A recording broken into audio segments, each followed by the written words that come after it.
ඇයි පුඩි මහත්තයා මොකක් හරි ප්‍රශ්නයක්ද? ප්‍රශ්නයක් නෙන්නම් බං. මම සිංහලෙන් කිව්වා මට ඉංග්‍රීසි තේරෙන්නේ නැහැ කියලා මූට. මූට සිංහල තේරෙන්නේ නැහැ. මේකට ඉංග්‍රීසි තේරෙන්නේ නැහැ, මේකට සිංහල තේරෙන්නේ නැහැ. මොනව කරන්නද කියලා මට තේරෙන්නේ නැහැ පොඩි මහත්තයා. Now you see, Mr. Bindu, I think you can understand me whatever it is. You see, UC නෙමෙයි උඹ දැනගනින් මං IRC. හරිද?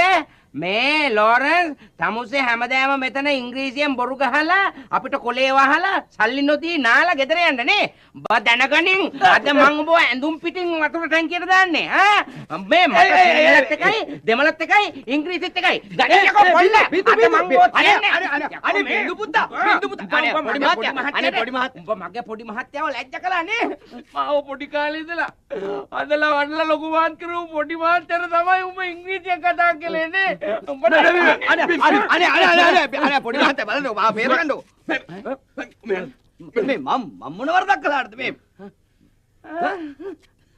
පොඩි මහත්තයා ඔය දැන් අපූර්වට මතක් වුණේ